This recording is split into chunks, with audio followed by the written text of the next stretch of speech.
Welcome to Networking RX, a podcast devoted to helping business professionals like you enhance your networking skills in order to become more proficient giving and receiving quality business referrals and improving the overall quality of your life and the lives of those around you.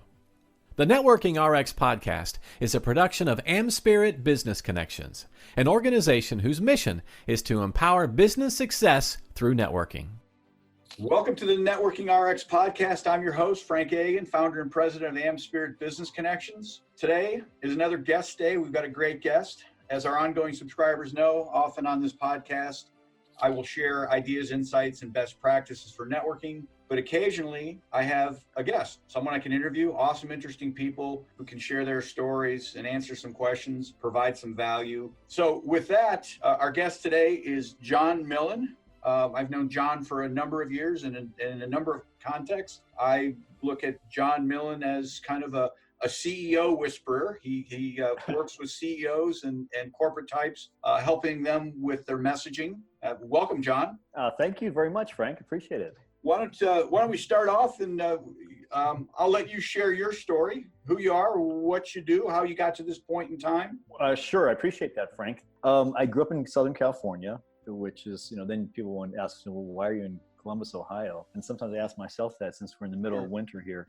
But it's a great place to live. And I've been here about 20 years now. We had, so I grew up in California. I'd worked for P&G, my first job out of school. But I had wanted to go into politics. And so I worked for the leader of the Senate, and I worked on various campaigns in California and realized that politics was just not for me. And it's only gotten worse over the years, so I thought that was a good decision. I worked on a political campaign. In California, they have all these referenda that go around.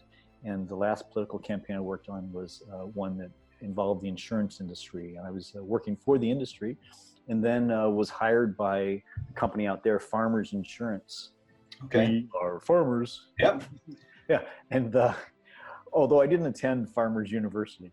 And so I went to DC for a year and worked for a trade association out there related to insurance, and then was recruited to Nationwide, where I was there for about 7 years, and a great company, was VP of communications. I also worked for the Hartford as VP of communications. So I worked for 2 different Fortune 100s. I thought that was great. I had good corporate experience there, but I thought something was missing.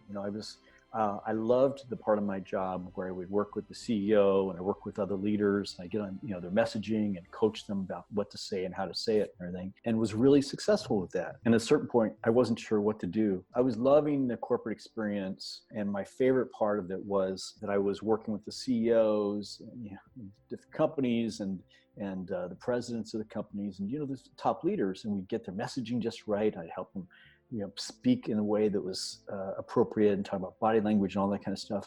And then, but that was like 20% of my job. I had like 40 people on my team, and I had to go through all the administration, the bureaucracy, the politics and stuff. And at a certain point, a woman who was a mentor to me at a company, she said, "You've got a gift, don't waste it." Within 90 days, I had left the company and I started my own business. And at first, it was stuff. We had 3 children at home, small kids. My wife was at home by her choice, and so I had to figure it out. And I just was so committed to it. I just felt like it was my purpose, and I went out and found clients, and I just had to go to various companies. And I was doing the corporate realm, and I just knew people at different companies, and I managed to scrape up some business, and from there just kept growing and growing. And as I narrowed my focus and what I was doing, I used to do a lot more reputation management, crisis communication stuff, just because I could. Right. But as I narrowed down my focus, and I think it's a good lesson for any business owner, is that a friend of mine had said that common phrase of there are riches and niches, right? Because we always think, the more we do, the more people we'll have available. But instead, I narrowed my focus and I said, look, I'm about leadership and communication and personal development. And I just, in that realm, I just found that people then could understand what I was doing exactly, and I could really market in a way that they would be receptive. And so then I started working with more leaders and got more referrals, and it just blew up on me. And it really was maybe 3 or 4 years ago that it just got to where I'm just booked all the time. I'm traveling all the time, and I just am working with people that I love, and I don't have to work with clients I don't love. So it's been really, really good that way. That's good. That's good. And that's just the bio. Yeah. Well, yeah, no, that's good. And, you know, what I've learned from you certainly and about you, stories sell. There's something in the story. And something you've always taught me is, you know, kind of weave stories in. And I think that's what you work with your clients on as well, correct? Absolutely. I mean, that is the heart of it, really, is storytelling. And people are still stuck in the notion that, oh, you know, stories are for kids, you know, stories are fairy tales. It's nothing like that. And I found that even at the highest levels of America's biggest companies, that people are indeed realizing, you know, CEOs and others, that realizing that stories are powerful in helping people be able to change, helping them see the vision of the future, and helping them to really become engaged in the culture. And so that's been an amazing kind of revelation. And I've been doing that probably, you know, really for the last 10 years, really just focusing on story. And, you know, there are 3 primary reasons. I mean, and your listeners, if you're a business owner, you may work at a company, anywhere you are, it's so valuable to tell your story to people, to share yourself, because it's the thing that we all, it's, you know, if you really think about it in a broad perspective, it's how we all got here. Like all the cultures of the world got here because of storytelling, right? You know, before there was just language, and they had to tell stories to carry on about who we are and what we do and what our norms are.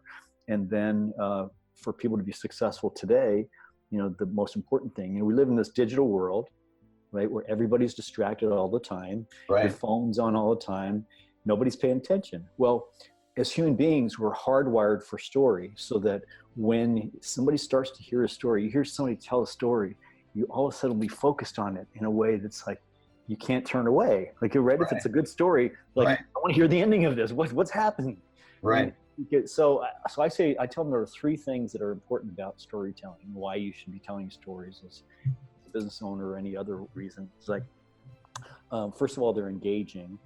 And that's that idea that, right, as we get so focused on this stuff, you can tell this if you just go on and watch a sport some night that you're not the least bit interested in.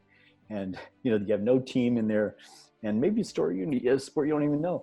You watch it, and, you know, they'll do one of those little vignettes, like a 2-minute story, maybe a 1.5-minute story about some athlete. You watch that thing, and pretty soon you're hooked. I mean, I found this during the Winter Olympics. Yeah. Because I was like, I sat down, I said, I'm just going to watch for a few minutes. I heard this story about a young woman who hadn't been able to use her arms when she was a kid. And then she slowly got into this sport. Her mom showed her the sport. She's got into it. And I stayed up till 2 a.m. watching curling. So that, it's like, because I want to see, like, is Jessica going to win the gold medal? Right. And so, you know, so stories are engaging. They're also persuasive. Like you can give people data all day long. You tell them about the studies and the facts and the figures, and they won't be persuaded. But if you tell them one story that is relevant, maybe a story about someone like them, maybe someone who used your service and was successful, then people will be persuaded. That's how we do it. It works. We get persuaded that way. So they're engaging, they're persuasive. And third is that they're memorable. Like you could listen to somebody talk, like a lecture or something like that, for an hour. That's, you know, and you just hear them talk, you know, blah, blah, blah, blah, blah. But if they tell one story during that time, that's the thing that you'll focus on. That's the thing you'll remember. Okay.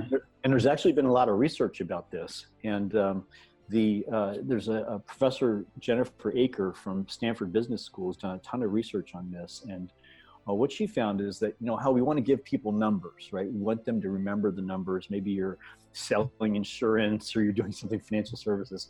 If you want them to remember numbers, you should encase them in a story, put the data inside of a story. Oh, interesting. Any kind of data, yeah. And she says that it's 22 times more likely that they'll remember it if you put it inside of a story than if it's just data that you give to people. Because we can't hang on to that stuff, especially in a distracted world. So stories have all those benefits. And I guess the greatest benefit they have is that they bring you together in and make this kind of emotional connection with people, and that's super valuable. Interesting. I guess quickly, I always do this so I don't forget. One, and number two, I hate to put it at the end. Contact information. What would be the best way for people to just off your website? Would that be? Oh, sure. I think that's probably the best way. And I have, I think I have a weekly newsletter called Sunday Coffee that you can sign up for on the website. And the website is John Millen, JohnMillen.com.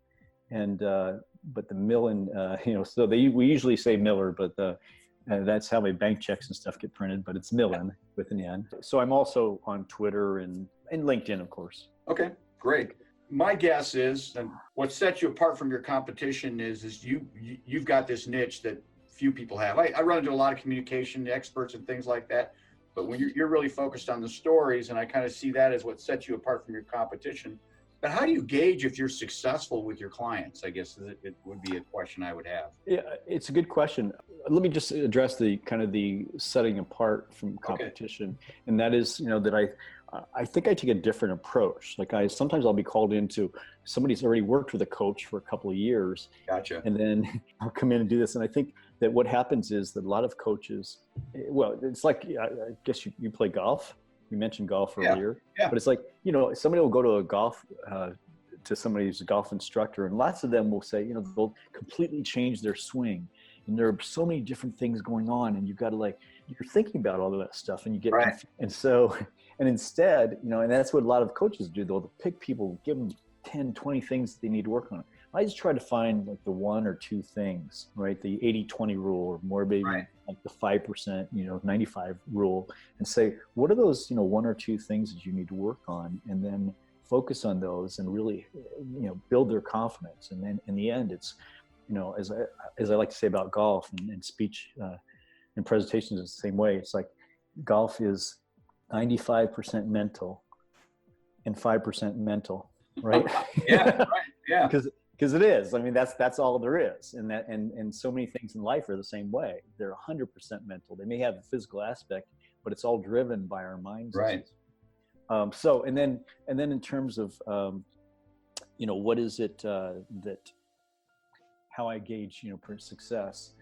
It's human beings are tricky because we to say, well, somebody did better, or to measure behavior is difficult, but for me, it's behavior change. Can I help someone to see themselves the way they could be, see their potential, and then tweak them toward that, help them move that way? I mean, I think that's what coaches do best is, if you can help someone to see themselves differently, change the mindset, and then help them to change their behavior. And that's really making small incremental changes in habits, because too many people, here we are early January, the first week of January, and this is when everybody says, I'm going to change my life. I'm going to exercise an hour a day, when they haven't been doing anything. And that's not the way you do it, right? It's just, tweak a small habit and say, I'm just going to put on my walking shoes and walk for 5 minutes. That's it, once a week, something, but start the habit, and that's going to have more long-term effect. So for performance sake, how do I gauge success? It's the clearest measure is I work with people before they do presentations, and if they do better and are better received and they feel more confident when they do that presentation, then that's a success for me and for them. Well, I guess the people referring you on is the ultimate barometer, right? I mean, it's Well, that's right. I mean, you always say that, right? As a networking expert, you're always saying that's the test for people. Yeah, absolutely. Obviously, you've had to network yourself tremendously.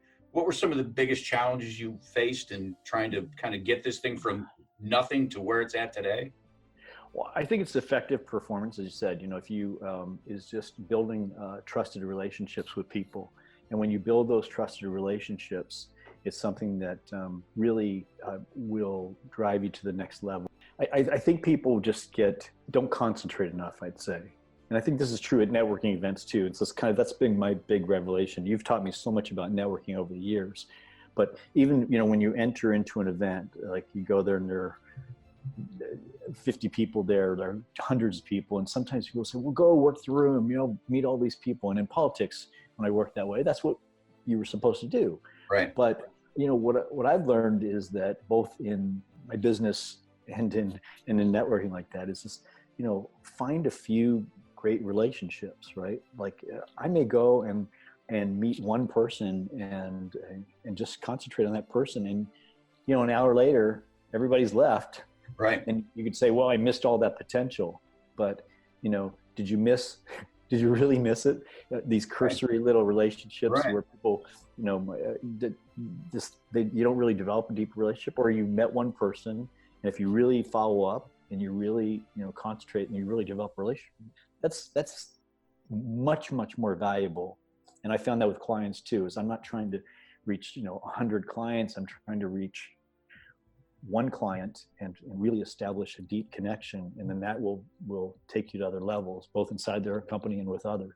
Okay. Well, good. What sort of advice would you give to a younger version of yourself, or you've got kids? What kind of advice do you give? Well, that's a good question. Yeah. What I would have told myself, or what I tell my kids, is that relationships are everything, right? And it's, and that if you build trusted relationships, it's funny because I was just writing about this for the newsletter on Sunday, today. And, if you build these trusted relationships, they're going to take you all the way. I mean, every bit of success in life is based on relationships.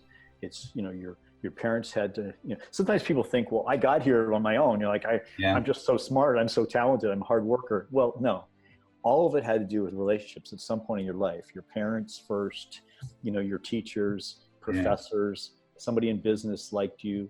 So, lots of people will burn bridges over time, or they're, frankly, you are the most giving person I've met. And I just, selflessly you give to people. So I'm not just saying that because I'm on your show here, but thank you. I worry about it going live because people will be coming to me for loans and free mail. People, you should do that because he's going to give you the money. Yeah. Go ahead and ask for loans. There you go. No, but I mean, you give selflessly, without an intention, and that's like that book from Adam Grant. Right. Give and take. Yeah. Give and take. Yeah.